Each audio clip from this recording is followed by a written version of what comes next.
Why, hello dear viewer, and welcome back to a new Silksong video because, you know, the usual type I'm doing, fun video and then obviously something Silksong related because, it gets views. Some of the videos I did mostly got views because Silksong was involved, and it seems that there's a huge market for that because people just really do want to know stuff about Silksong, even if it's maybe stuff they already know. And I can honestly sympathize with that because I myself have the same feeling.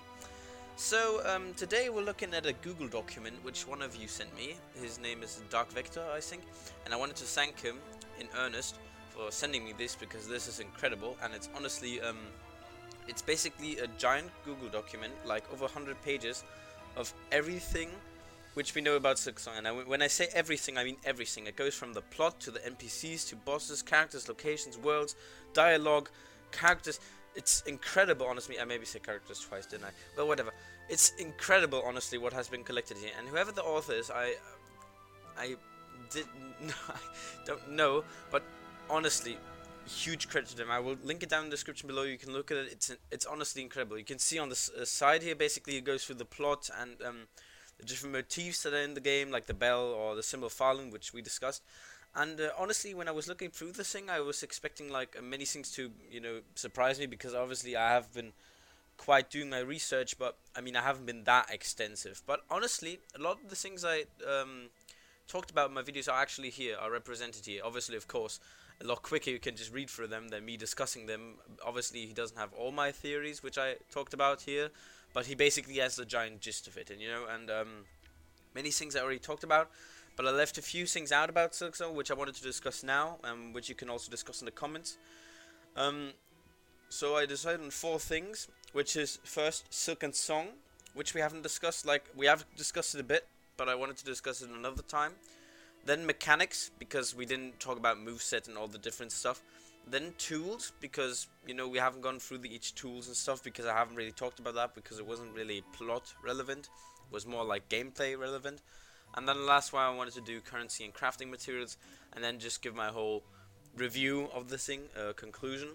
So let's first talk about Silksong. So basically, talking about Silksong, these are the 2 elements that control Falun, or the Kingdom of Falun, in which we are playing this game. And Silk is obviously a thing which Hornet needs extensively of, because it sort of represents her life bar, by smashing enemies, killing enemies, or getting like these spools which are covered around the world. She can basically collect silk for herself and then replenish her health, which also she uses for her abilities, which she can use, like the things we'll go through in a minute, like the different tools. And it's also a deep connection with the weavers, because, well, weavers are sort of spiders and silk, you get the gist. And he basically the author of the Google document shows a lot of pictures here, like that it's with the different silk backgrounds, and you can see a lot of silk in the world. It's nearly everywhere, and you also find lace in a sort of silk-like area, and it's basically also an internal part of the kingdom itself, because it is everywhere. So we'll have probably some plot relevance either with the weavers. We've already discussed, like with the weavers, it could be that they maybe got captured because of the silk production. Similar to how Hallowness in its declining age, as it's said here by Relixika Lem, used spider silk, that maybe the Kingdom of Falun is internally built on silk, on the silk production, forced silk production maybe, by the weavers, so who knows. And another element is song, and song, it's got discussed a bit in the fandom, that maybe there's like a sort of hypnotic thing with the song, that like music is playing, or maybe like these they are sort of in a hypnotic stance by the song, and maybe get hypnotized by it. It's sort of weird, maybe, but it's also sort of a part of Falun as well, because we can see, for example, like Hornet in the trailer playing her needle like an instrument, or different characters singing, like the church keeper, which we see here, and this other dude in the town, basically in the gilded town. And it's honestly a bit of a, there are different part and motif basically concerning the Kingdom of Falun, which he goes over in the motif section.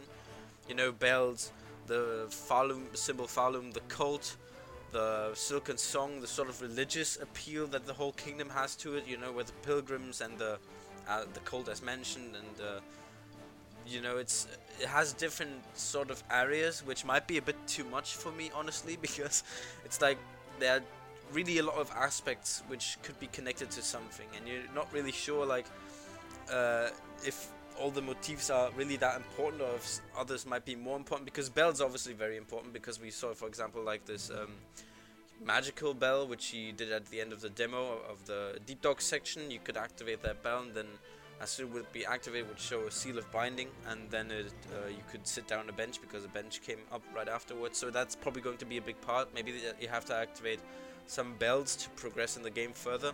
Who knows? He also talks a bit about the Ant Queen, you know, Hunter Queen Carmelita, which I discussed in my boss video. I haven't really talked a lot about the ants, but basically only because it's not really that plot relevant. It's going to be a boss which you face, and it's probably going to be a try, but it's not really that important at the moment, you know, even though some fans really do like the ants and the Ant Queen. There's not really a lot of plot relevance with them. I think other factions might be a bit more important, but whatever. He also talks about the quest, you know, the quest which I discussed in another video. I forgot which one it was. Was the Pilgrim video? Or maybe the area video, I don't know. I've talked a lot about Silksong, I can't remember which videos it was. But basically, you know, where this quest that you have to help like a dude in his house, that because he's getting besieged by some singing members, maybe of the cult, maybe just pilgrims, like maybe people who have been cursed. Who knows, because curse is obviously also a big part of this game. Then there's the whole beats and measures stuff, which I talked about in my Deep Dogs video. You know that it's sort of the measurements which they have here, like similar to how we use meters or kilograms and stuff. They use beats and measures, but who knows? That also it's sort of a musical aspect again. You know, music, song. So it's a bit of a part, yeah.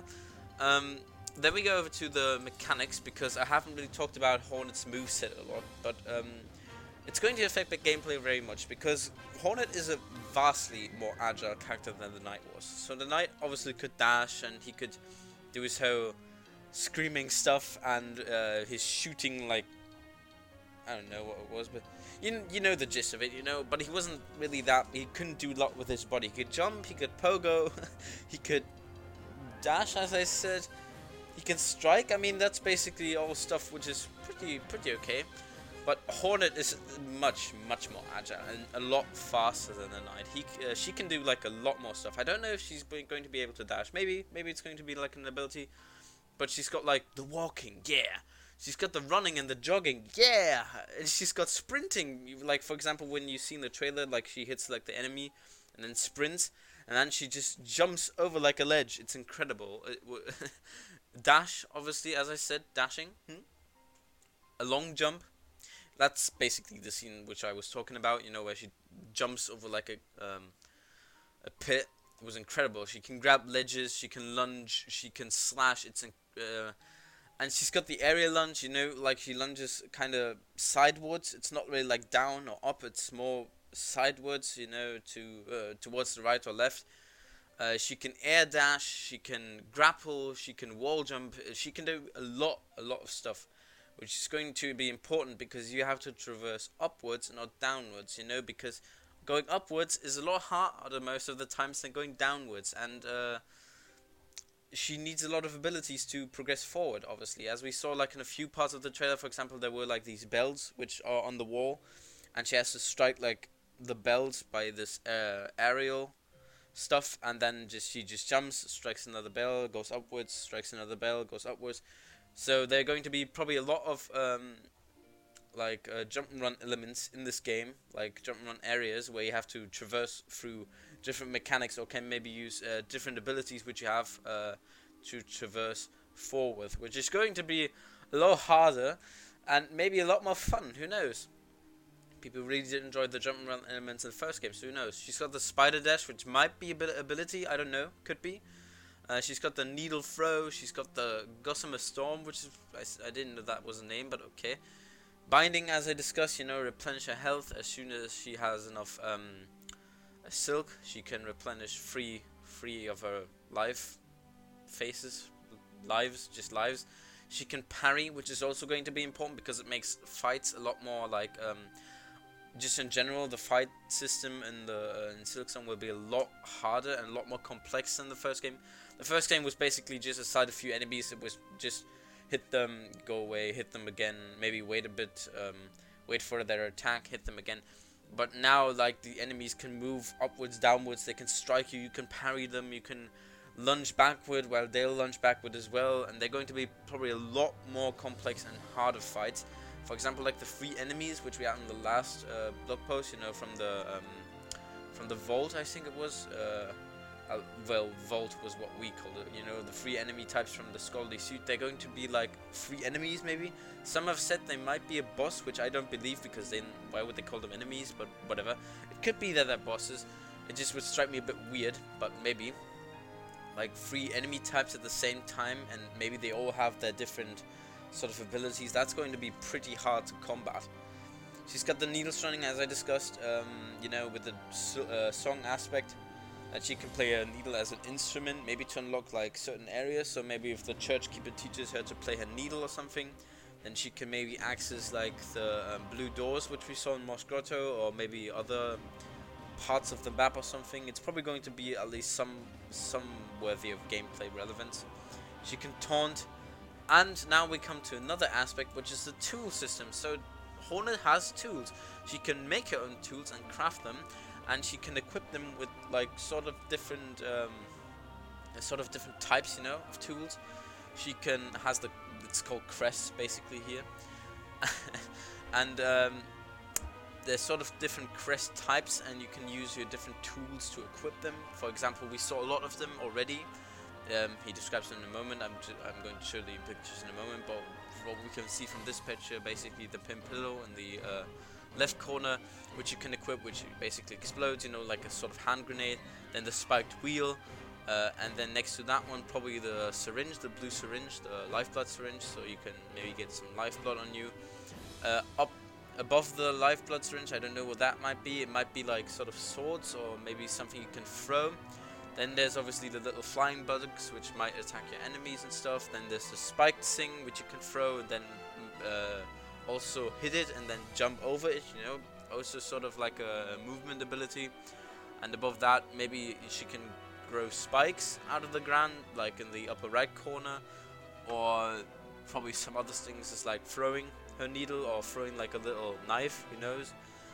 And the different crest types might be, he maybe says that like one is the active one, you know, the ones we just discussed might be the active ones, while the others might just give passive bonus.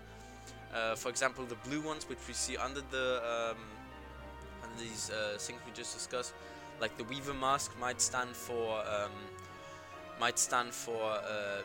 maybe she can do that spider walk, which we just saw. Maybe she can do something. Maybe she can use silk or something. Who knows? The other one might be healing her or something, or giving her health back. Maybe she can grow wings, or she can give like little animals which help her. Who knows?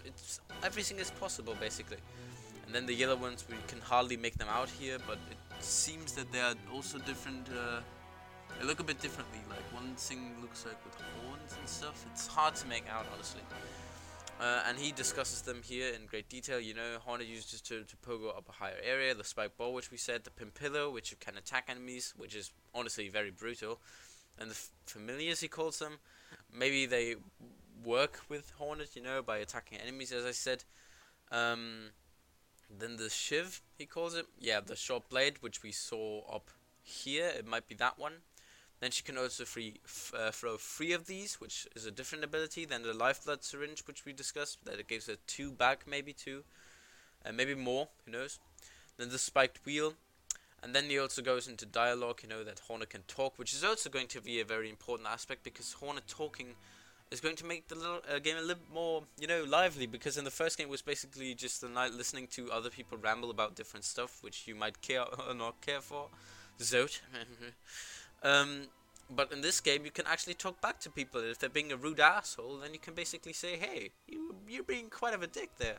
And then that's going to be maybe a fun aspect, and maybe it's going to deliver a few jokes. Maybe Hornet is going to be a bit sassy or something. Or the other people might have questions to her, or maybe you can ask questions to them, which might give a lot more plot. stuff over to you instead of them just talking. Or maybe you can also choose what you're going to say, which would be fun, but not necessary, of course. But it would be quite kind of fun, you know, to choose like a different option for Hornet to say something and they react differently to that. And then he also discusses health and death. You know that when you attack, you lose your life. That's basically pretty obvious. You emit white particles and you can heal free lives, at least at the moment. Maybe there's going to be some tools where you get like 4 lives back, or maybe you get more, but it's going to be a lot slower, you know, the usual stuff, you know. Who knows? Maybe you progress, you know. It might be that in later game stages you can have different tools which might punish 5 ones, but it's going to cost you a minute or something. Who knows? It's just an option, no? Then there's also masterpieces like the first game, and then when she dies she emits white particles, unlike the knight which had like black ones, and when he died he left back a shade, but she just leaves behind her silk cocoon. Another thing which might link her to the weavers, you know, silk and stuff. She uses silk and cocoon, silk, it's all everything about silk. And then when she sits on a bench she can replenish her health. Yep. As I said, if you want to know more about this, just look it up for yourself. I'm going to leave the link to the document in the description below. And thank you again to Dark Vector and stuff for showing me this document. Then there's currency and crafting materials. Basically, rosaries are going to be your main sort of currency which you can use maybe at the shops. You know, shopkeepers. We see a few shops maybe in the trailers where you can maybe buy different types of, I don't know, tools or something, maybe to equip something, or can buy other stuff, maybe more things to equip or something, I don't know.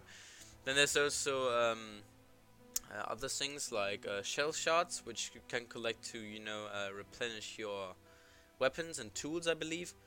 And they are also dropped either by enemies, or you can attack like these statues which give you shell shards. And yeah, they might help you along your journey. After all, shell shards, it says here in the description, fossilized fragments of shell and bone useful for crafting tools. As I said, maybe to get yourself some new tools or something, you can use the shell shards. And the rosaries are holy currency, again, religious aspect, you know, and you have to collect them on the string so that you don't lose them. And if you don't have a string, then you lose them after this, which is, yeah, who knows. And the string can also be broken, so you probably need to collect a lot of strings in game. Have fun. So that was basically the gist of it, and I wanted to thank again Dark Vector for showing me this, and leave it down in the description below. You can look at it, and he also gives his sources where he found everything, and it's honestly impressive what he did. Here's someone, Molasses, and Mossbag. Ah, Mossbag, hey! Now I at least got who made it. I should have maybe looked at that in the first place. Well then, in the end, thank you again, someone, Molasses, and Mossbag, for creating this amazing document, and also giving us more things to work with. You know, now that it's collected in one document, there's going to be a lot clearer on what people are talking about, that they can just, you know, show the document, show what you mean, and then you can discuss it, which might help the game, or well, the fandom more in the future. And I wanted to thank you all for watching this video, and I'll see you guys next time. Goodbye. Or well, see you next time.